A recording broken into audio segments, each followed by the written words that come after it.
Inflation the highest in 4 decades, but I think we're hitting a top. Coming up, I'll tell you why.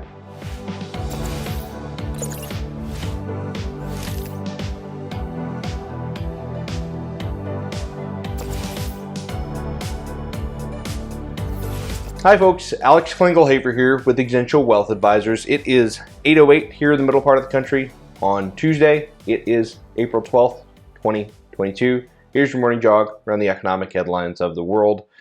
New CPI number for March, the highest in 4 decades, 8.5% inflation on a year-over-year basis. That is a big number. Biden administration warned the public about it about a week ago, said, hey, CPI is going to be coming in hot, watch out. Markets are pretty steady on the news.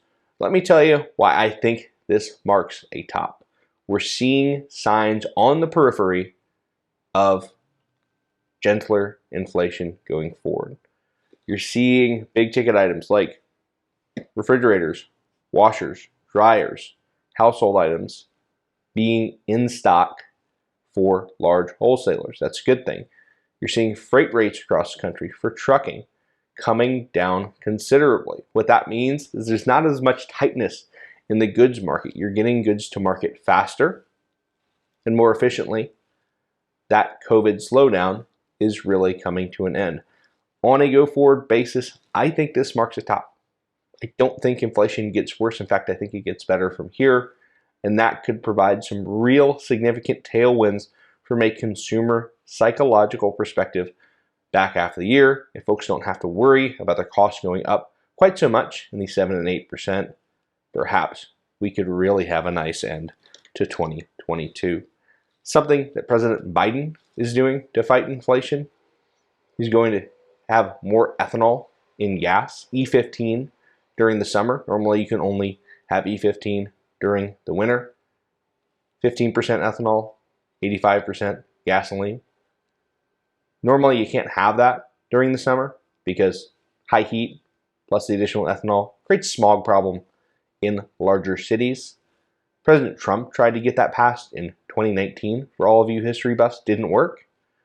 I think the political climate's quite a bit different than it was then. Gas prices are leading almost every news segment at least once a week here in both the local and national news. I think there's enough political pressure for President Biden to get that done and incrementally keep energy prices a little bit lower. Last but not least, before we get you off to a nice Tuesday, Mark Zuckerberg and the rest of Meta say they're going to start selling virtual items in the Metaverse. Think land, think goods, think services in the Metaverse. It's only going to get bigger from here, folks. And I'll tell you why. Kids are going to spend more and more time in the Metaverse. They're going to grow up there. And here's why. They can be anything they want to. When I was growing up, my parents said, hey Alex, you can be anything you want to. They meant you could be an astronaut. You could be a firefighter. You could be president of the United States. Now, you can be a dinosaur in the Metaverse. You can be an alien. You can be a space cowboy. A little bit different from when I grew up and the expectations. That's very appealing to young folks, and I only think it gets bigger from here. If you want some additional information throughout the week, feel free to find me on Twitter. I'm out there. Until then, hope you and your family have a really good rest of your Tuesday. I am